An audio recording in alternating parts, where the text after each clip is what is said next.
चलिए, तो प्रीपोजिशन का मतलब आप लोग समझे ना कि प्रीपोजिशन बहुत ही इंपॉर्टेंट चैप्टर इसलिए है क्योंकि इसका काम होता है प्रीपोजिशन का किसी भी नाउन का दूसरे नाउन से या वर्ब का दूसरे नाउन से या एडजेक्टिव का दूसरे नाउन से संबंध बताना। और वो संबंध जो टिका होता है, जो जानकारी हमें मिलता है वो लोकेशन का, कि कोई चीज़ कहाँ पे है या किस टाइम पे हम संबंध दिखाना चाह रहे हैं, या डायरेक्शन का संबंध दिखाना चाह रहे हैं, या मेजरमेंट या सोर्स, या बहुत सारे पर्पस के लिए इनका यूज होता है। तो पिछले क्लास में मैंने प्रीपोजिशन का जो जानकारी दिया था, मैं ऑन के बारे में बताया था। आज जो मैं आपको बता रहा हूँ वो प्रीपोजिशन इन से संबंधित होगा। दोस्तों, क्लास को आगे बढ़ाएं इसके पहले मैं बता दूं कि एसएससी सीपीयू जो नवंबर में टायर 1 होने वाला है, तो टायर 1 और टायर 2 दोनों के हिसाब से एक्सक्लूसिव बैच रिकॉर्डेड वीडियो तैयार किया गया है। और इसमें आपका प्रैक्टिस सेशन जो मॉक टेस्ट होते हैं, प्रीवियस ईयर के क्वेश्चन होते हैं या चैप्टर वाइज हैं, ये रोज लाइव होगा। 3000 रुपये फी है। हर वीडियो के पहले पीडीएफ इसमें दिए जाते हैं। उसी प्रकार से नवंबर दिसंबर में ही आपका एग्जाम अनाउंस्ड है पेपर 1 का, एसएससी सीजीएल का। इसमें भी टायर 1, टायर 2, टायर 3 तक पूरी तैयारी आप इस कोर्स में कर सकते हैं। सीपीयू और सीजीएल दोनों के लिए 3-3000 रुपये फी रखा गया है, जिसमें आपका पीडीएफ वगैरह सब है। 2 साल की वैलिडिटी है, 2 साल तक आप कोर्स को एक्सेस कर सकते हैं। बाकी पूरा का पूरा कंटेंट्स 6 महीना के अंदर में पूरा डल जाएगा। और ऑलरेडी ग्रामर के पोर्शन लगभग डले हुए हैं, वोकैबुलरी वगैरह के जो हैं और रीडिंग प्रैक्टिस के ये हर दिन मिलते रहेंगे। इसके अलावा आप कंप्लीट इंग्लिश कोर्स कोई भी एग्जाम की तैयारी करना चाह रहे हैं तो संपूर्ण कोर्स पूरे तरीके से कंप्लीट अगर करना है, जिसमें मतलब आपका हर एक चीज़ लिटरेचर वगैरह सब आ जाए, तो उसके लिए आप complete English course live class इसको अटेंड करिएगा। इसका फी 4000 है। आप www.shyamsarmasclasses.in पे आप जाके सारा कोर्स में एनरोल कर सकते हैं, देख सकते हैं वहाँ, या प्ले स्टोर पे जाके Shyam Sharma learning app download कर लीजिए और वहाँ से भी कोर्स आप एंड्रॉयड फ़ोन पे भी देख पाएंगे ऐप पे, और वेबसाइट के थ्रू भी देख पाएंगे। कोर्स डाउनलोड भी करते हैं, तो कोई भी कोर्स आप ले लीजिए। सबसे खूबसूरत चीज़ ये है कि चाहे पेन ड्राइव लें, गूगल ड्राइव कोर्स लें, कुछ भी लें, आप जैसा आपको सुविधा हो, लेकिन जो ऐप पे आप देखते हैं, वेबसाइट के थ्रू देखते हैं, तो हर वीडियो के पहले जो पीडीएफ तैयार करके मिलता है 10-15 पेज का, वो काफ़ी इंपॉर्टेंट है। जिससे सफलता सुनिश्चित हो जाती है किसी भी एग्जाम की तैयारी जो आप कर रहे हैं। आप 9599614791 पर फिर व्हाट्सएप पे हेलो लिख देंगे तो भी आपको सारा डिटेल्स आपको व्हाट्सएप पे मिल जाएगा। धन्यवाद। देखिए, यूसेज ऑफ इन के बारे में तो आपको पता ही है कि इन जो है ये हमारा प्रीपोजिशन के साथ साथ एडवर्ब का भी काम करता है। अगर आगे कोई नाउन ना हो तो ये एडवर्ब का भी काम कर सकता है। तो ये समय भी बताएगा, लोकेशन भी बताएगा, और टू लगा के डायरेक्शन भी, हम मोशन भी इसमें डाल सकते हैं। तो पहला जो है, जब ये लोकेशन के लिए हम इसका यूज करते हैं तो हम ये बताना चाह रहे हैं कि कोई भी चीज़ किसी इनक्लोज लोकेशन यानी कि बंद जगह के अंदर में कोई चीज़ है, तब हम वहाँ पे इन का प्रयोग करते हैं। वैसे इसके और भी कई यूसेज हैं लोकेशन के हिसाब से, कि बड़े लोकेशन के लिए भी यूज कर सकते हैं या प्योर लोकेशन के लिए भी यूज कर सकते हैं, और भी पर्पज से हम यूज करते हैं लोकेशन के हिसाब से। लेकिन सबसे पहले हम चर्चा कर रहे हैं कि इनका यूज हम करेंगे कन्फाइंड प्लेस के लिए, बंद जगह के लिए। जैसे ऑन जो हमने पढ़ा था तो वो तो बताता था कि कोई भी वस्तु किसी दूसरे वस्तु के सरफेस से अटैच्ड है ना। और ये ये बताएगा कि कोई भी वस्तु किसी भी लोकेशन, कोई भी जगह जो बंद जगह है उसके अंदर में है। जैसे रूम है तो रूम चारों तरफ से बंद है, ऊपर नीचे दाएं बाएं आगे पीछे चारों तरफ से बंद है। इसके अंदर में हम है तो इन होगा ना। या पॉकेट के अंदर में कुछ है, बैग के अंदर में कुछ है, बॉक्स के अंदर में कुछ है, या एक बड़ा लोकेशन है जैसे कंट्री है, स्टेट है, बड़ा सिटी है, कंटिनेंट है, फॉरेस्ट है, कोई भी बड़ा लोकेशन हो, उसके लिए भी हम इसका इन का प्रयोग करते हैं। लेकिन इसके प्रयोग में कई बार गलतियां इसलिए हो जाती है क्योंकि हम लोग इसका हिंदी के अनुसार इसका हम जब वाक्य में प्रयोग करने लगते हैं, या अपने जो मदर टंग है उस लैंग्वेज के जो भाषा में प्रयोग करते हैं तो उसमें इसके शाब्दिक अर्थ मतलब में समझते हैं हिंदी में, इन का मतलब में, तो ये गलत हो जाता है क्योंकि इन का मतलब ही में है और एट का मतलब ही में है, तो फिर अंतर क्या है। वो सारी चीजों को हमें यहाँ समझना है कि इन इनक्लोज लोकेशन के लिए यूज होता है, जैसे यहाँ पे बताया जा रहा है। अच्छा, दूसरी बात कि ये बताता है, मोशन नहीं बताता है अपने आप में, ये बताता है कि कोई चीज आराम से रखा हुआ है। जैसे देखिए यहाँ स्टेटिव वर्ब है कि एक कैप है बॉक्स के अंदर में, तो जिसको भी आप बता रहे हैं उसको अगर प्रीपोजिशन की जानकारी है तो उसे पता होगा कि कैप बॉक्स के ऊपर नहीं है, नीचे नहीं है, बॉक्स खोल के ही मिलेगा, यानी बॉक्स के अंदर में है। तो बॉक्स एक बंद जगह है, उसके अंदर में हम रख रहे हैं। अगर हम यहाँ ऑन रखें तो भी सही होगा, लेकिन फिर जानकारी क्या होगा कि जो कैप है बॉक्स के अंदर नहीं है बल्कि बॉक्स के ऊपर है। अगर हम यहाँ बीनीथ लगाएं या अंडर लगाएं तब भी ये वाक्य गलत नहीं होगा, फिर होगा कि बॉक्स के नीचे दबा हुआ है। सही है कि नहीं। अगर हम यहाँ अक्रॉस लगा दें तब भी ये वाक्य गलत नहीं होगा। तो प्रीपोजिशन गलत और सही कॉन्टेक्स्ट के हिसाब से हम डिसाइड करेंगे। जानकारी क्या दिया जा रहा है, हमें इसके सही यूसेज को समझ के ही जानकारी समझ में आएगी सही से। जैसे अगर मैं कह रहा हूँ कि वह बैठा हुआ है, कहाँ पे बैठा हुआ है, ऑफिस में, तो ऑफिस जो है मतलब आप समझिए कि ऑफिस कोई केबिन होगा या रूम होगा, तो कन्फाइंड प्लेस ही है, उसके अंदर में है। There are many useful books in the drawers, तो ड्रॉवर्स जो होता है ये प्रीपोजिशन का संबंध ड्रॉवर से है और ये बुक्स की स्थिति को बता रहा है।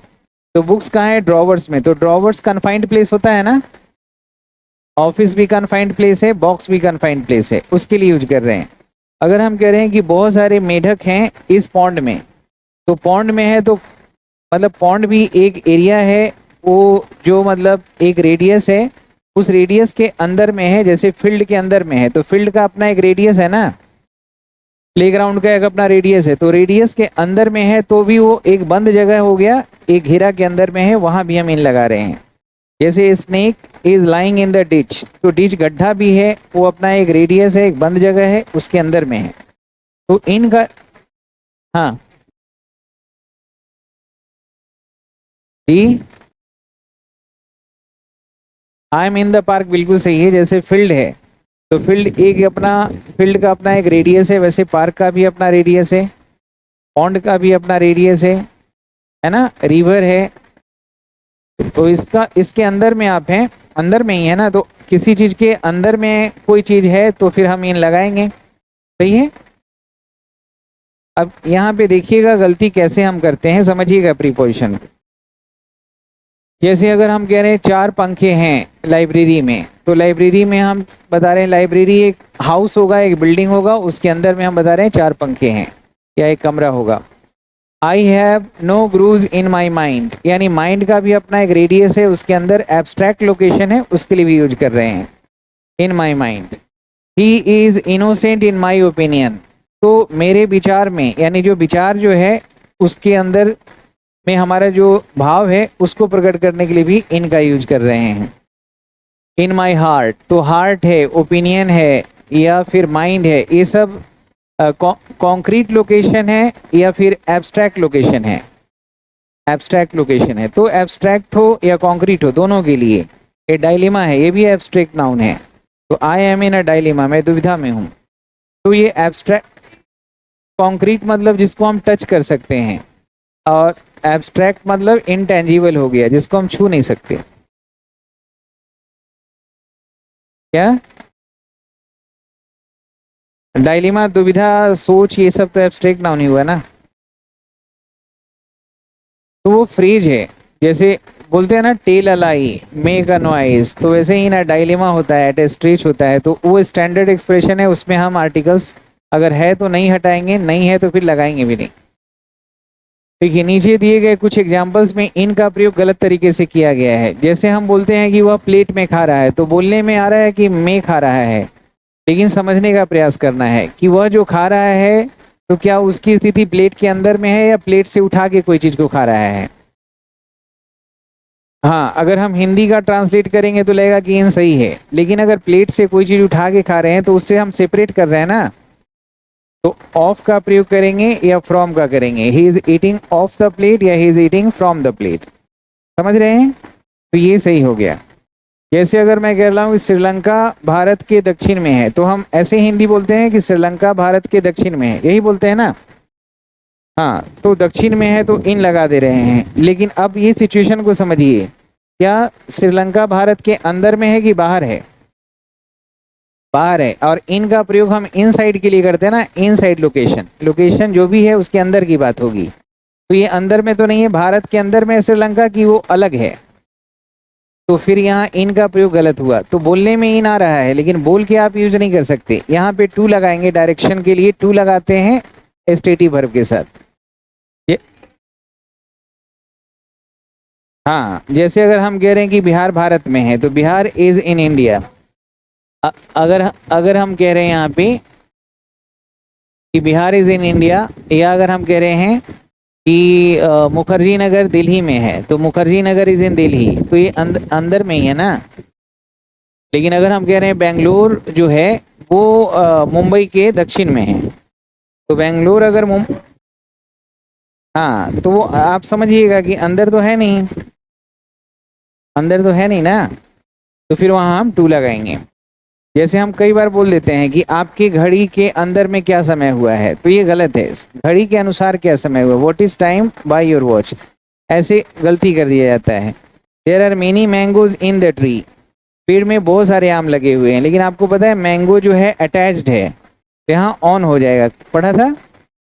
तो यहाँ ऑन सही है अटैचमेंट के लिए। He is lying under the shade of a tree, तो ट्री से हम संबंध नहीं बता रहे हैं, अंडर का संबंध शेड से, आगे वाले नाउन से ही होगा ना। अगर यहाँ पे ट्री होता तो ट्री जो है 2 डायमेंशन का होता है, लंबाई चौड़ाई सब होता है, तो अंडर लग सकता है। लेकिन यहाँ शेड से संबंध बताना है, तो शेड एक अपना एक रेडियस है और उस शेड में है आप, तो यहाँ अंडर का प्रयोग गलत है। शेड के लिए क्या होगा, इन का, in the shade. There are many aromatic flower, aromatic का मतलब होता है खुशबूदार। इन द प्लांट होगा या on the plant, on the plant, क्योंकि जैसे फल फूल सब्जी ये सब जो है पेड़ से पौधा से अटैच्ड होता है, हम इन का प्रयोग ना करके ऑन का प्रयोग करेंगे, सही है। तो इन क्या बताता है, स्टेट, अवस्था बताता है कि कोई चीज किसी चीज के अंदर में है। जैसे देखिए यहाँ पे समझिए, अगर हम कह रहे हैं चिड़िया घोंसला बनाती है पेड़ के अंदर, तो यहाँ ऑन गलत हो जाएगा ना, यहाँ इन सही है। क्योंकि घोंसला जब भी होगा तो फ्लैट जगह पे तो नहीं हो सकता है, घोंसला जब भी होगा तो इनक्लोज लोकेशन में ही होगा ना दोस्तों, समझ रहे हैं कि नहीं। हाँ, तो फिर यहाँ पे इनका प्रयोग करेंगे, सही है। He is putting a gold ring in his middle finger या on his middle finger, on होगा, यहाँ ऑन सही है क्योंकि मिडिल फिंगर के सरफेस पे कोई चीज अटैच्ड है, रिंग। जैसे she has a golden watch in her wrist या on her wrist, on her wrist हो जाएगा। My house has been destroyed by fire या इन फायर, इन फायर, तो फायर है वाटर है, इसके लिए क्या लिखेंगे, फायर वाटर इंक, इसके लिए इन का प्रयोग करना है, सही है ना। तो my house has been destroyed in fire, I am interested by mathematics या इंटरेस्टेड इन मैथमेटिक्स। तो हमें हमें ये भी देखना है कि कुछ एडजेक्टिव के साथ इनका प्रयोग होता है, कुछ नाउन के साथ इनका प्रयोग होता है, कुछ वर्ब के साथ इन, तो इंटरेस्टेड के साथ इन लगता है, सही है। देखिए यहाँ इन सही है, ऐसे करके गलती कर देगा। Please sign here with black ink या in black ink, in black ink, ink के लिए वाटर के लिए इन लगाना है। जैसे फ्रॉग कैन लीव, कहाँ रहता है, जमीन पर भी रहता है और पानी में, तो हम 2 नाउन से संबंध बता रहे हैं, तो जमीन के लिए ऑन हो गया और पानी के लिए क्या हो जाएगा, इन, तो इन यहाँ मिसिंग था तो भी गलत हो जाएगा। 2 चीज से अगर संबंध बता रहे हैं और तो दोनों के लिए अलग अलग प्रीपोजिशन की जरूरत है तो लगाना पड़ेगा, और अगर एक से चल जाए काम तो फिर ठीक है। देखिए इन का प्रयोग इनसाइड समथिंग के लिए होता है, ये तो दिमाग में बैठ गया। अब ये भी ध्यान में रखना है कि लार्ज लोकेशन यानी कि एक बड़ा लोकेशन होता है, एक छोटा लोकेशन है। जैसे अगर मतलब सेंटेंस में 2 लोकेशन का जिक्र कर रहे हैं जिसमें कॉम्पेरेटिवली एक बड़ा है और एक छोटा है, तो बड़े के लिए इन और छोटे के लिए एट। वैसे वैसे आप समझेंगे कि जितने भी बड़े लोकेशंस हैं, जैसे सिटी है, टाउन है, या स्टेट है, डिस्ट्रिक्ट है, या कंट्री है, कॉन्टिनेंट है, इसके लिए इन का प्रयोग करेंगे। फॉरेस्ट है, डिजर्ट है, समझ रहे हैं। तो जैसे ही वर्क्स इन अमेरिका, तो अमेरिका एक कंट्री है, इन लगाएंगे। All the countries are developed in Europe, Europe एक कंटिनेंट है, बड़ा लोकेशन है। मुंबई है, इन लगाया। All the routes are clean and wide in Mumbai. There is no industry in Bihar, तो बिहार एक स्टेट है, मेट्रोपोलिस है, कंटिनेंट है, कंट्री है। हम बड़े लोकेशन के लिए क्या लगाएंगे? इन। लेकिन बड़े लोकेशन के लिए एट भी लगा सकते हैं अगर हम वहां पे रुकते हैं थोड़े समय के लिए। जैसे स्टे और स्टॉप वर्ड होगा ना, तो स्टे का मतलब तो कुछ समय के लिए टेम्पोरी होता है, और लीव का मतलब होता है लंबे समय के लिए, परमानेंट।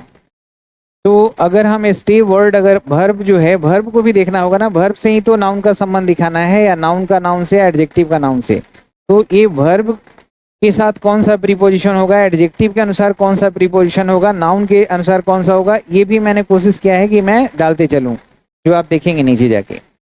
तो अब यहाँ मुंबई है तो बड़ा लोकेशन, लेकिन मैं कुछ समय के लिए अगर रुक रहा हूँ तो क्या हो जाएगा? एट। तो यहाँ एट सही हो जाएगा, इन गलत हो जाएगा। जैसे he stopped in Kolkata for 1 week, तो कोलकाता है बड़ा जगह, लेकिन लगेगा एट, ये गलत हो जाएगा। तो आपको प्रीपोजिशन का यूज करते समय आगे वाला नाउन देखना है, जस्ट आगे वाला, और ये भी देखना है कि किस चीज का, हम कौन से वर्ब का नाउन से संबंध दिखा रहे हैं, कौन से एडजेक्टिव का और कौन से नाउन का। क्योंकि ए भी बदल देंगे तो भी फर्क पड़ जाएगा। और अगर हम यहीं पे लिख दें यहाँ पे कि आई विल कम, अब यहाँ पे कम हो जाएगा, तो यहाँ पे इन नहीं होगा, एट भी नहीं होगा, यहाँ चाहे चाहे फ्रॉम लिखेंगे या टू लिखेंगे, है कि नहीं? समझ रहे कि नहीं? तो अगर हम भर बदल दें तब भी चेंज हो जाएगा। अगर हम यहाँ पे मुंबई की जगह, अगर मैं यहाँ पे कोई छोटा सा जगह लिख दूं तब भी बदल जाएगा। समझ रहे हैं? यानी कि पूरा सेंटेंस में देखना है कि कौन सा वर्ब है, कौन सा एडजेक्टिव है, वर्ब एक्शन वाला है कि स्टेटिव वाला है, नाउन क्या है, और आगे वाला, जस्ट आगे वाला नाउन से हमें मतलब है। सही है कि नहीं? यहाँ पे भी ये प्रीपोजिशन है, तो इस प्रीपोजिशन का संबंध आगे वाले से होगा। ए भी प्रीपोजिशन है, इसका संबंध आगे वाले नाउन से होगा। सही है? तो बड़ा लोकेशन के लिए भी इनका प्रयोग होता है दोस्तों, और कन्फाइंड लोकेशन के लिए तो होता ही है।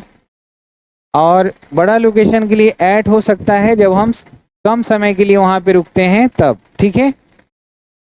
अब देखिए, टाइम के लिए भी इसका हम यूज कर सकते हैं, क्योंकि एक प्रीपोजिशन के मल्टीपल यूसेज हैं।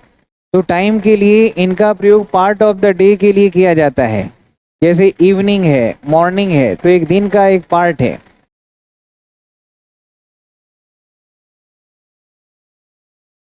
मॉर्निंग है तो क्या बोलते हैं? इन मॉर्निंग बोलते हैं या एट मॉर्निंग? हाँ, तो ये आगे वाला नाउन को देख के आपको यूज करना है भी, लेकिन ऐसा नहीं कि हर बार मॉर्निंग के साथ हम इन ही लगाएंगे। अब अब वाक्य के हिसाब से अगर वर्ब कुछ और कह रहा है तो सिंस मॉर्निंग भी तो हो सकता है ना। हाँ, हो सकता है। हाँ, तो फ्रॉम भी लगा सकते हैं। तो ऐसा कुछ रटने वाला नहीं है, हम एक इशारा कर रहे हैं कि अगर हम सुबह में, अगर उस पर्टिकुलर पॉइंट ऑफ टाइम में कोई काम हम करने वाले हैं तो हम इन लगा रहे हैं मॉर्निंग के साथ। और नाइट के साथ क्या लगता है? अगर द लगा हो तो क्या हो जाएगा? कोई स्पेशल नाइट। अगर इन द नाइट बोल रहे हैं तो क्या हो जाएगा? हाँ, कोई स्पेशल नाइट की बात हो रही है। और ऐसे नॉर्मली तो हम नाइट के साथ एट लगाते हैं ना, तो ये जनरल नाइट हो जाएगा, कोई भी एक रात। तो ऐसा बात होता है। तो वैसे ही अगर हम यहाँ पे लिख रहे हैं कि आई will come in the evening, मैं शाम में आऊँगा, तो सही लगा है कि मैं शाम में आऊँगा। अगर मैं यहाँ पे लिखता आई विल वर्क और इन द इवनिंग होता तो भी सही है। अगर मैं फ्रॉम लिखूं तो क्या गलत हो जाएगा? इसका मतलब हुआ कि मैं शाम में ही काम करूंगा, शाम के बाद जब रात होगी तो नहीं करूंगा। और यहाँ पे अगर मैं फ्रॉम लगा रहा हूँ तो जानकारी क्या मिला कि मैं वर्क शुरू करूंगा शाम से, और कब तक करूंगा ये पता नहीं। सही है कि नहीं? तो प्रीपोजिशन हम कोई भी लगा सकते हैं जनरली, लेकिन बाकी कॉन्टेक्स्ट पे डिपेंड करता है कि वाक्य को क्लोज करके दिया रहेगा कि इसमें एक पर्टिकुलर प्रीपोजिशन ही फिट होगा। He wakes up early in the morning, morning के लिए इन लगा। I was very tired yesterday so I had a sound sleep in the night. तो इन द नाइट क्यों लगा? कि इन द नाइट का मतलब है कि कल, कल स्पेशली मैं थका हुआ था, तो कल की रात की बात हो रही है। और अगर मैं कहूँ कि मैं रात में नहीं पढ़ता, तो I don't work in the night या एट नाइट, कोई भी रात में मैं नहीं पढ़ता, मैं सिर्फ दिन में पढ़ता हूँ। She was very much occupied with her work in the afternoon. तो इन ऐसे एट आफ्टरनून बोलते हैं। इन द आफ्टरनून का मतलब है कि एक पर्टिकुलर आफ्टरनून की बात हुई जिस दिन मैं काफी बिजी था, उसकी बात मैं कर रहा हूँ। तो देखिए यहाँ पे मैंने लिखा भी है कि इन द नाइट का मतलब होता है विशेष रात, स्पेशल नाइट, और एट नाइट का मतलब any night in general. Meaning जैसे अलग अलग होते हैं, उसी प्रकार इन द आफ्टरनून का मतलब विशेष दोपहर की बात होती है। नॉर्मली हम एट आफ्टरनून और एट नाइट ही लगाते हैं जनरल में। जैसे I didn't sleep in the night thinking about my imminent project, मैं सो नहीं पाया रात भर क्योंकि मैं कुछ आने वाला जो प्रोजेक्ट है ना, इमिनेंट का मतलब फ्यूचर में आने वाला, उसके बारे में सोचता रहा। तो इन द नाइट का मतलब स्पेशल नाइट, जिस दिन मैं सोच रहा था उसके बारे में। I don't study at night, तो इसका मतलब हुआ कि कोई भी रात को मैं नहीं पढ़, जनरल वे में ये हुआ। और एक्चुअली द लगाया है, लेकिन लगाने की जरूरत नहीं, इन इवनिंग बोलते हैं सिंपली।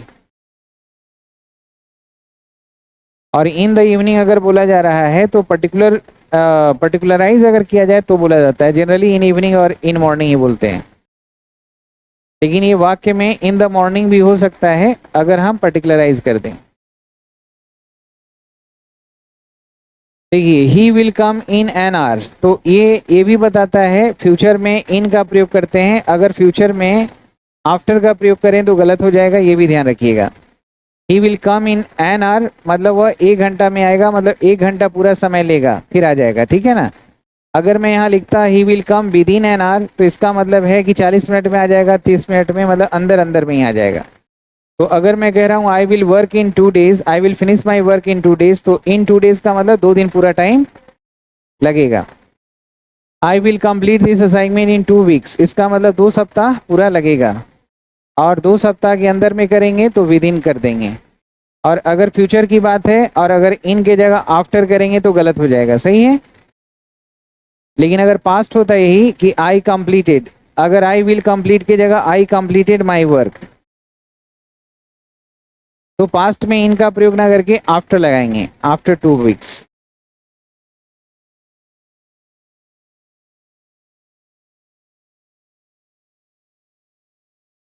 मतलब अगर 2 सप्ताह पूरा जैसे पूरा ले रहे हैं फ्यूचर में तो इन लगाइएगा, 2 सप्ताह अगर पूरा ले रहे हैं पास्ट में तो आफ्टर लगाइएगा।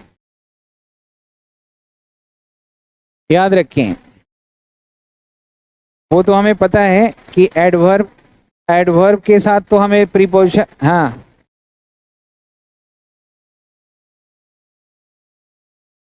आफ्टर 2 weeks मतलब है कि 2 सप्ताह मैंने लिया पूरा समय, मतलब 2 सप्ताह ले लिया पूरा काम करने में। I completed my work after 2 weeks मतलब ये 2 सप्ताह पूरा लग गया। I will complete my work in 2 weeks मतलब 2 सप्ताह फ्यूचर में ले लेंगे। बाई लगाते हैं तो उसका अर्थ होता है बिफोर के सेंस में, वो मैं बताऊंगा।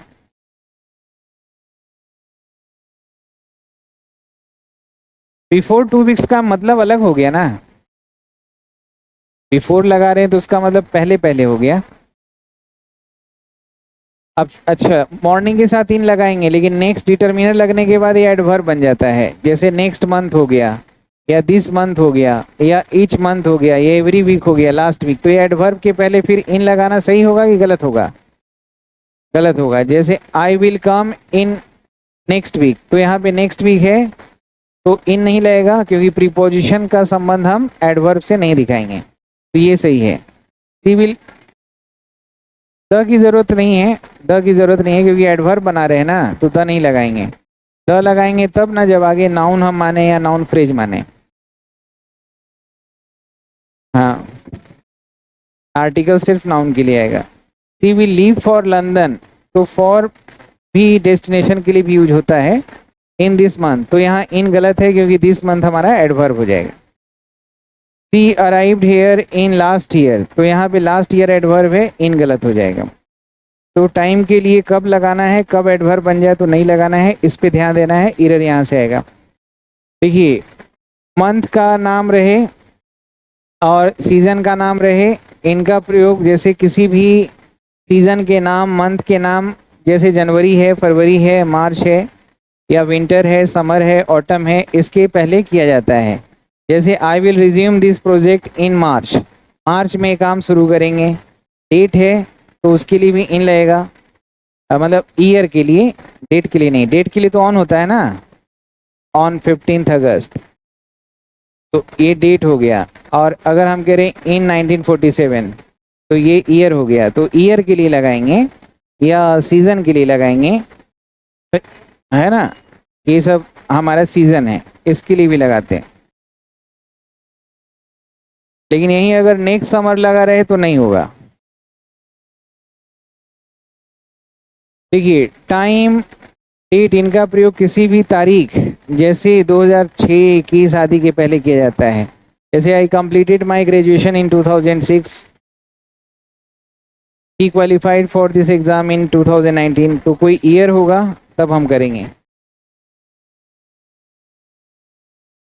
निजी वाहन, जैसे प्राइवेट व्हीकल पे अगर हम जा रहे हैं, जैसे, और एक होता है पब्लिक व्हीकल, तो जैसे एक तो हम बोलते हैं आई एम गोइंग, जैसे वर्ब ऑफ मूवमेंट है, I am going by car या ट्रेन या बोट या सीप, ऐसे बोलते हैं ना, सीप या प्लेन, एरोप्लेन। तो एक तो बाई लगा, तो यहाँ ध्यान दीजिए कि ये हमारा मूवमेंट वाला वर्ब है, गोइंग कमिंग, हम बाई लगा रहे हैं कि मैं घोड़ा से जा रहा हूँ, मैं साइकिल से जा रहा हूँ, मैं कार से जा रहा हूँ, तो आई विल गो बाई, या I am going by car, train, और इसके पहले आर्टिकल्स नहीं लगता है। लेकिन एक ये देखना है कि अगर यहाँ पे गोइंग ना हो, अगर स्टेटिव वर्ब हो, जैसे आई एम ऑन बस, या आई एम ऑन ट्रेन, ऐसे लिखिएगा, इसमें आर्टिकल लगा सकते हैं, आई एम ऑन द बस, या I am on the train, I am on the boat, I am on the plane. तो इसका मतलब है कि बस जो है ये ऑन लगाया हुआ है, इसका मतलब बस पब्लिक कन्वीनियंस है, यानी कि आपके अलावा और भी बहुत सारे कॉम्यूटर्स सवारी उसमें हैं, मतलब एक ही फैमिली के लोग नहीं हैं। आई एम ऑन द ट्रेन, तो ट्रेन जो है हमारा पब्लिक व्हीकल है ना, बस पब्लिक व्हीकल है, एरोप्लेन पब्लिक व्हीकल है, तो पब्लिक है तो ऑन लगाइएगा। और यहाँ ऑन तब लगाइए जब यहाँ पे हम, हाँ एसटीटी वर्ब है। लेकिन यहाँ पे अगर मैं अपना कार से जा रहा हूँ तो I M in my car, I am in my car, ठीक है। जैसे मैं साइकिल पे हूँ तो आई एम ऑन बाइसाइकिल कह सकते हैं, इन तो कह नहीं पाएंगे ना यहाँ, इन तो इसलिए बोले ना कि ये इनक्लोज्ड है ना। अब घोड़ा रहेगा तो I am on the horse ही बोलेंगे ना। तो ये भी एक पॉइंट ध्यान में रखना है कि इन और ऑन भी लगता है कन्वीनियंस के साथ, ये ट्रांसपोर्ट वाले साधन के साथ, लेकिन वहाँ पे ये देखना होगा कि पब्लिक हो जाता है, ऑन लगाएंगे तो पब्लिक के साथ लगाएंगे, इन है तो अपना प्राइवेट लगाएंगे, और वर्ब ऑफ मूवमेंट है तो बाई लगाएंगे। वही बताया जा रहा है कि माई कार है, या किसी की टैक्सी है, किसी का अपना जीप है, अपना हेलीकॉप्टर है, तो वहाँ पे हम इन का प्रयोग करते हैं, ऑन का प्रयोग नहीं करते हैं। लेकिन अगर पब्लिक व्हीकल्स रहेगा तो इन का प्रयोग ना करके ऑन का प्रयोग करेंगे। जैसे याद रखें, बाई का प्रयोग एक यातायात के साधन के रूप में होता है, अ मीन्स ऑफ कम्युनिकेशन के रूप में होता है कोई भी व्हीकल्स के लिए। दूसरा, इनटू का प्रयोग हम करते हैं इनसाइड मोशन के लिए, कोई चीज़ बाहर है और बाहर से अंदर आया, जैसे आप बाहर हैं, हम कह रहे हैं कि अंदर आ जाओ ऑफिस में, तो यहाँ इनटू लगाएंगे एक साथ, तो ये इनसाइड मोशन बता रहा है। ही है जम्प्ड इनटू द रिवर, मतलब बाहर से नदी में छलांग लगाया, तो इन द रिवर की इनटू द रिवर।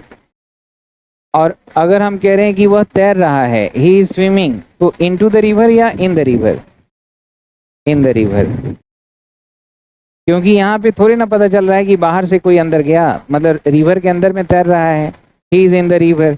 यहाँ पे पता चल रहा है कि जंप किया, तो जंप बाहर से ही करेगा ना, तो आइए बाहर से ही ऑफिस के अंदर में आइए। She has fallen into a ditch, मतलब बाहर था, गड्ढा में गिर गया। Please put this coin into your pocket, यानी अभी कॉइन बाहर है, बाहर से अंदर रखिए, तो इनटू आ जाएगा। समझ रहे हैं इनटू? हाँ, तो क्या बोलेंगे, कम इनटू द रूम, सही है कि नहीं? कम इनटू द रूम, ये बिल्कुल सही है। लेकिन याद रखिएगा, कम की जगह अगर मैं इंटर का प्रयोग करूं तो इंटर का मतलब प्रवेश करना ही होता है। इंटर का मतलब, हाँ, इसके साथ प्रवेश करना होता है, तो इसके साथ आपको प्रीपोजिशन नहीं लगाना है। जैसे अगर हम कह रहे हैं अगर कोई लोकेशन हो तो हम प्रीपोजिशन इन या इनटू का प्रयोग नहीं करेंगे। लेकिन अगर एब्स्ट्रैक्ट लोकेशन हो ना, जैसे एग्रीमेंट हो, बिजनेस हो, कॉम्पैक्ट हो, तब हम इनटू का प्रयोग करेंगे। हाँ, कर सकते हैं।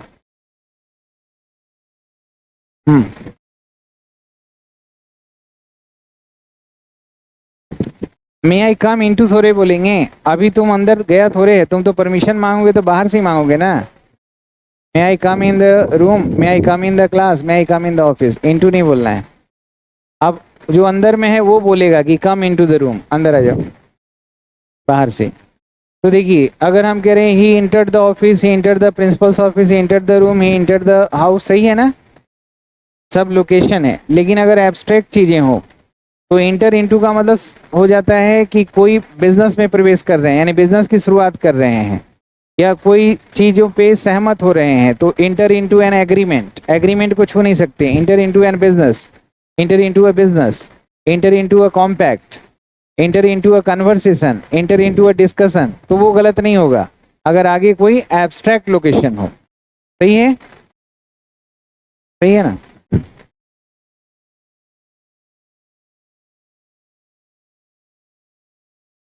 देखिए, इनटू का एक और यूज होता है ट्रांसफॉर्मेशन, जैसे कायांतरण हो रहा है, जैसे कोई पानी से बर्फ बन रहा है, या पत्थर से मूर्त बन रहा है, या कोई बेवकूफ से बुद्धिमान बन रहा है, मतलब एक स्थिति जो है ना उसमें बदलाव आके नई स्थिति में पहुंच रहा है। हाँ, तो वहां भी इनटू का प्रयोग होता है, और इनटू एक साथ अलग अलग लिखेंगे तब भी गलत हो जाएगा। वाटर क्या बन जा रहा है, बर्फ। यहाँ पे देखिए, तो यहाँ पे ठीक है, वाटर यहाँ पे क्या बन रहा है, vapour, wasp. He has grown, वह क्या बन गया है, बुद्धिमान, पहले नहीं था, तो यहाँ इनटू का प्रयोग हुआ। a sculptor has turned into a sculptor has turned a stone into a beautiful statue, तो ये पत्थर था, पत्थर से क्या बन गया, मूर्त। तो इनटू का यूज ट्रांसफॉर्मेशन के लिए भी होता है, और इनटू का यूज इनसाइड मोशन के लिए भी होता है, और इनटू एक साथ यूज करते हैं। सही है?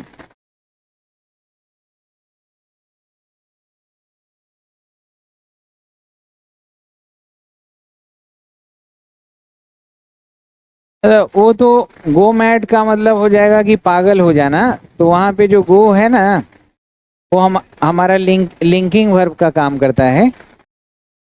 ही हैज गॉन मैड, पागल हो गया। ही वेंट एंग्री, वह क्रोधित हो गया। तो वहां गो का मतलब बिकम के सेंस में होता है, मतलब बिकम हो गया मतलब लिंकिंग वर्ब हो गया। अरे तो वही है, लेकिन आगे संबंध बता रहे हैं। एक बोल रहे हैं वह पागल हो गया, he has gone mad, simple. हमने यहाँ पे बताया कि वह he has grown into, grown wise ही बोल सकते हैं। अगर हम grown into a wise man बोल रहे हैं तब भी सही हो जाएगा, कोई दिक्कत नहीं है। ट्रांसफॉर्मेशन हो रहा है यहाँ पे, बिना कोई अंतर के लिख सकते हैं। देखिए, याद रखिए कि एडवर्ब या एडवर्ब फ्रेज के पहले प्रीपोजिशन का प्रयोग नहीं होता है, जैसे every month, next month, last year, each year, ये तो पता ही है, ये हो गया था लगता है। देखिए, ये आपको पता है ना ये फैक्ट कि हम ट्रांजिटिव वर्ब क्या लेता है अपने पास, डायरेक्ट ऑब्जेक्ट लेता है ना। हाँ, डायरेक्ट ऑब्जेक्ट लेता है, तो बीच में प्रीपोजिशन की जरूरत नहीं है। जैसे मैं आपको भरोसा करता हूँ तो आई बिलीव यू, इन लगाने की जरूरत नहीं है। ही ट्रस्ट अस, तो ट्रस्ट किसको ट्रस्ट करता है, हमें। किसको बिलीव करता है, आपको। तो ये ट्रांजिटिव वर्ब है, इसके बाद ऑब्जेक्ट चाहिए, इन मत लगाइए। एक ही ऑब्जेक्ट है तो डायरेक्ट ऑब्जेक्ट ही माना जाता है। देखिए, प्रीपोजिशन का अध्ययन को आगे बढ़ाने से पहले गेट का यूज आपने नहीं पढ़ाया। जैसे गेट का मतलब प्राप्त करना, आई एम गेटिंग मनी, यहाँ पे क्या पा रहे हैं आप, पैसा, तो ये हो गया हमारा ट्रांजिटिव वर्ब। जैसे अगर हम कह रहे हैं I am getting him beaten, मैं उसे पिटवा रहा हूँ, तो गेट यहाँ क्या हो गया, क्योजेटिव वर्ब। हाँ, अगर मैं कह रहा हूँ आई एम गेटिंग एंग्री, मैं क्रोधित हो रहा हूँ, तो यहाँ पे गेट क्या हो जाएगा, हमारा लिंकिंग वर्ब। तो एक ही वर्ब क्या कब क्या बन रहा है ये समझना है। देखिए, प्रीपोजिशन का अध्ययन को आगे बढ़ाने से पहले हमें यह बात अपने मन में रख लेना चाहिए कि एक वर्ड के साथ मल्टीपल प्रीपोजिशन का प्रयोग किया जा सकता है, कर सकते हैं ना। प्रीपोजिशन का प्रयोग इस बात पर निर्भर करता है कि हम किसी वर्ब, नाउन या एडजेक्टिव का संबंध प्रीपोजिशनल ऑब्जेक्ट के साथ किस तरह से दिखाना चाहते हैं। बात सही है कि नहीं। अतः किसी भी वर्ड के साथ फिक्स प्रीपोजिशन जैसी कोई बात नहीं होती है। फिर भी प्रीपोजिशन के ऊपर बेहतर नियंत्रण के लिए कुछ वर्ड्स के साथ एक फिक्स प्रीपोजिशन का प्रयोग एक निश्चित संदर्भ में मैं दे रहा हूं नीचे। मतलब ऐसा फिक्स मत मानिएगा, मैंने ये पहले डिस्क्लेमर दे दिया कि ध्यान रखें कि ऐसा नहीं है कि जो हम वर्ड लगा रहे हैं कि इसके साथ इन लगेगा, इस नाउन के साथ या इस वर्ब के साथ इन या इस एडजेक्टिव के साथ इन आएगा तो परमानेंट मान के चलेंगे। एक सिचुएशन,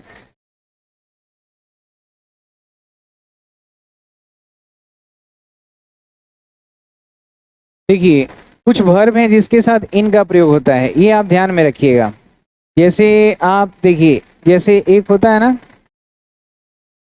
इंगेज करना किसी को, या इन्वेस्ट करना, पैसा निवेश करना, या इंटरफेयर करना, या डील करना, या ट्रेड करना, या बिलीव करना, लीव, अवॉइड, पार्टिसिपेट, सक्सीड, इसके साथ इन का प्रयोग होता है। हमने बताया कि इनका प्रयोग होता है, लेकिन पहले बता दिया कि और अलग अलग प्रीपोजिशन भी लग सकते हैं। मीनिंग देखिएगा, he has invested money in this business, तो अगर इन्वेस्ट का मतलब निवेश करना होगा तब इन सही है, ठीक है। लेकिन अगर आप किसी में पावर डाल रहे हैं किसी चीज का, he has invested with A special authority, मतलब उसको खास अथॉरिटी दिया गया, तो इन्वेस्टेड के साथ विद भी लग सकता है और इन्वेस्ट के साथ इन लगता है। इन तब जब निवेश करना है। आ रही है समझ में। ये मनी यहाँ पे हो गया, ये जो है ना ये मनी इसका ऑब्जेक्ट हुआ डायरेक्ट, तो इसके बीच में नहीं आया ना, यहाँ पे आया है। और ये वाला हमारा ट्रांजिटिव वर्ब नहीं है, ये ट्रांजिटिव नहीं है। इन्वेस्टेड विद एक साथ होता है, जिसका मतलब होता है किसी को कोई पद देना या कोई पावर देना, कोई स्पेशल अथॉरिटी देना, तो इन्वेस्टेड विद एक साथ ही आता है। जैसे देखो, ट्रेड का मतलब व्यापार करना है, तो जैसे अगर आप किस चीज में व्यापार कर रहे हैं, कंप्यूटर एक्सेसरीज में, कपड़ों में, फूड्स का व्यापार कर रहे हैं, या क्या व्यापार कर रहे हैं, स्टेशनरी का तो या फर्नीचर का, तो इन लगाएंगे। लेकिन जिस व्यक्ति से व्यापार करेंगे उसके साथ विद लगाएंगे। तो ये ट्रेड के साथ इन लगेगा, ये मैंने बताया, लेकिन विद भी लग सकता है। तो सिचुएशन देखना होगा कि आगे हम ये बताना चाह रहे हैं कि वो किस चीज में व्यापार कर रहा है या किस व्यक्ति से कर रहा है। व्यक्ति होगा तो विद, और कोई वस्तु होगा तो इन। वैसे ही डील है, तो जैसे ट्रेड है वैसे ही डील है। डील इन का मतलब व्यापार करना, जिस चीज में व्यापार कर रहे हैं तो इन, जिस व्यक्ति से करेंगे तो विद। तो मल्टीपल प्रीपोजिशन हो सकता है, जैसे I can deal with them, मैं उससे निपट लूंगा। I don't want to deal with him, मैं उसके साथ व्यापार नहीं करना चाह रहा है। जैसे अवॉइड है, तो अवॉइड मतलब रहना होता है, तो अवॉइड के साथ इन भी लग सकता है ना, और एट भी लग सकता है। अवॉइड के साथ बाई भी लग सकता है, अवॉइड के साथ विद। तो ये किस पे डिपेंड करेगा, आगे वाले नाउन पे। अगर कोई पर्सन है तो विद लगेगा कि मैं दादाजी के साथ रहता हूँ, मैं इस नियम को पालन करूंगा, इस डिसिप्लिन को पालन करूंगा, बाई। स्मॉल लोकेशन होगा तो क्या लग जाएगा, एट। और लार्ज लोकेशन हो, बिग लोकेशन हो, तो इन हो जाएगा। तो ये सब कुछ डिपेंड करता है आगे वाले नाउन पे भी, और कि ये जो वर्ब या एडजेक्टिव या नाउन है इस पे भी। सही है।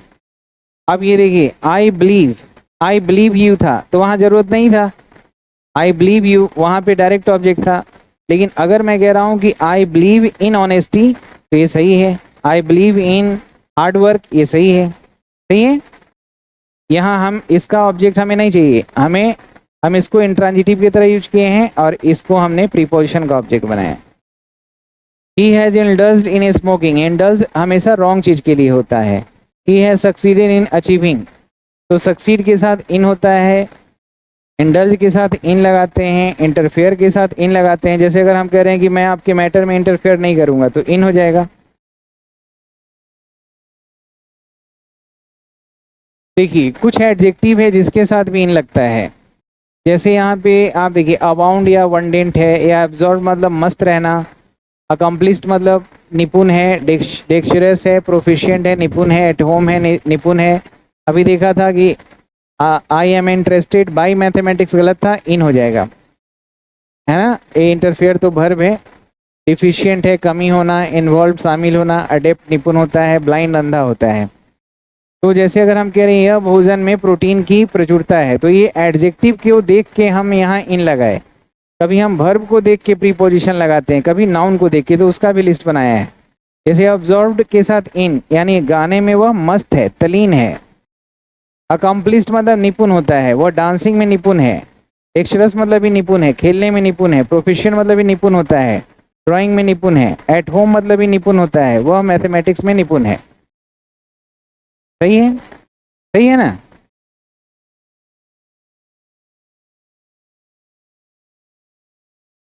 तो कुछ वर्ब भी देखना है, कुछ नाउन भी। जैसे I am interested in doing work, in, तो ये एडजेक्टिव को देखा फिर लगाया। Interfere in my personal matter, indulge in gambling. Efficient के साथ एडजेक्टिव देख के लगा रहे हैं। इन्वॉल्व इन, ब्लाइंड, अब ब्लाइंड के साथ इन भी लगता है, ब्लाइंड के साथ टू लगता है। जैसे अगर वाकई कोई आदमी एक आंख से अंधा है, या दाएं आंख से अंधा है, या बाएं आंख से अंधा है, तब इन लगाना है। और ब्लाइंड टू का मतलब है आंख तो है लेकिन नजरअंदाज करता है किसी चीज का, वो अपने बच्चों की गलतियों को नजरअंदाज करता है, तो यहाँ टू हो जाएगा। तो आगे वाला नाउन भी देखना है, एडजेक्टिव भी देखना है। अब हमें पता है कि ये एडजेक्टिव के साथ इन आएगा कि टू आएगा, अब ये सिचुएशन आगे वाला फिर डिपेंड करेगा। समझ रहे हैं दोस्तों। देखिए, हाँ ब्लाइंड बाई बर्थ हो जाएगा, जन्म से अंत है। देखिए नाउन, कुछ नाउन भी देखना है जिसके साथ इन लगता है, कुछ एडजेक्टिव देखा जिसके साथ इन लगता है, कुछ वर्ब देखा इन लगता है, लेकिन सावधानी के साथ। जैसे आपने सेट देखा था ना एग्जांपल, सेट के साथ इन आता है, वाटर के साथ, इंक के साथ। पेंसिल हो, पेंसिल का मतलब मैटर होता है, ठीक है ना। लेकिन अगर अ पेंसिल लगा हुआ है तो विद लिखना है, अ लगा हुआ है तो विद लिखना है, और खाली पेंसिल है तो इन लिखना है। जैसे he will take rest in the set, तो यहाँ पे सेट है तो इन सही है ना। ऑन लगा है, लैंड है, सरफेस है, लेकिन पानी है, इन लगा। His house was burned in fire, ठीक है, राइट इन ब्लू इंक। और विद क्यों लगा, इंस्ट्रूमेंट के लिए जिसको हम पकड़ के यूज करते हैं। I have no interest in watching movies. तो ये कुछ नाउन के साथ भी इन लगता है, कुछ एडजेक्टिव के साथ, और कुछ वर्ब के साथ भी। लेकिन जहाँ जहाँ इन लगा हुआ है वहाँ अगर सिचुएशन चेंज हो तो कुछ और भी लग सकता है।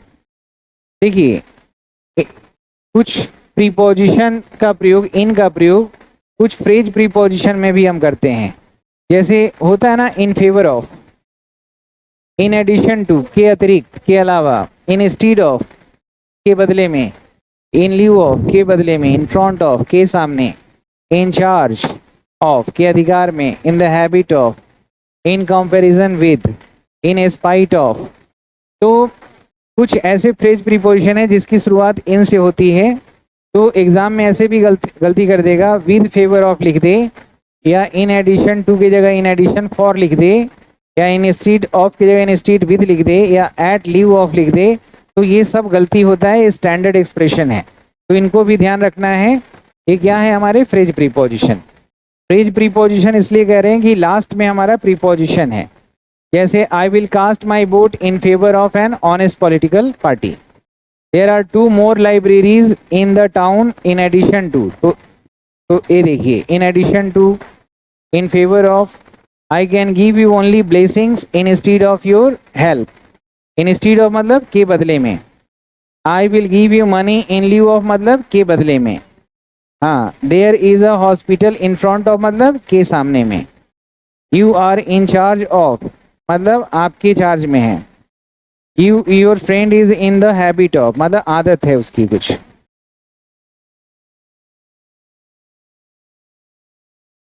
देखिए कुछ फ्रेज प्रीपोजिशन इन से स्टार्ट होता है, वैसे ही कुछ और फ्रेजेस देखिए। फ्रेज प्रीपो आगे बढ़ो ना।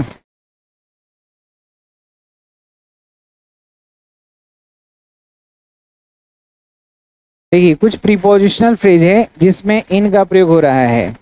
जैसे इन ब्रीफ का मतलब क्या होता है, संक्षिप्त में, या इन अ नट सेल। अब ये देखो, जैसे वो पूछ रहा था ना इन अ डायलिमा क्यों आया, अब यहाँ इन अ नट सेल है तो एग्जाम में देखो अगर लगा दे, अगर हटा देगा ना तो एरर में आ जाएगा। इन ब्रीफ है, अगर यहाँ आर्टिकल्स लगा देना तो गलत हो जाएगा, तो ये स्टैंडर्ड एक्सप्रेशन है।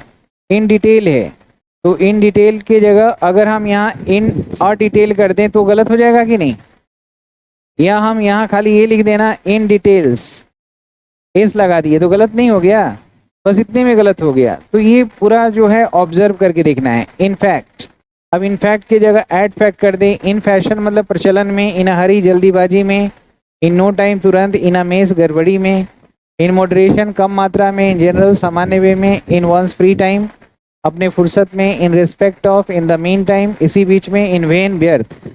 तो इसमें प्रीपोजिशन आर्टिकल्स दोनों चीजों पे ध्यान रखना है। फ्रेजेज में क्या ध्यान रखना है, आर्टिकल्स पे भी और प्रीपोजिशन पे भी, कौन सा लगा है किसमें। ये प्रीपोजिशनल फ्रेज आपको पता है ना कि एडजेक्टिव, एडवर्ब या नाउन फ्रेज तीन काम करता है। तो जैसे देखो please tell me everything in brief, तो ये इन ब्रीफ एडवर्ब हो गया। कैसे बोलना है, I told him my circumstances in a nutshell, कैसे मैंने बोला, ब्रीफली बोला। You can tell me your problems in detail, तो ये भी एडवर्ब फ्रेज हो गया। In fact he is a greedy person, ये हमारा एडवर्ब फ्रेज हो गया। स्मार्टफोन्स आर इन फैशन, तो इन फैशन है, प्रचलन में है, ये हमारा एडजेक्टिव है, कॉम्प्लीमेंट का काम कर रहा है। He completed his task in a hurry, ये हमारा एडवर्ब फ्रेज है, कैसे काम किया। I followed his orders in no time, तुरंत मैंने उसका ऑर्डर माना, एडवर्ब। तो एडजेक्टिव एडवर्ब मुख्य रूप से यही होता है, बाकी नाउन तो किसी को ही बना सकते हैं। Everything was in a mess, मतलब सब कुछ उलझन में था, गड़बड़ी में था। I have had lunch in moderation, कम मात्रा में। They are rich and kind in general, सामान्य तरह से वो अमीर हैं, दयालु भी हैं। I do drawing in my free time, खाली समय में। I have said no words in respect of, के संबंध में।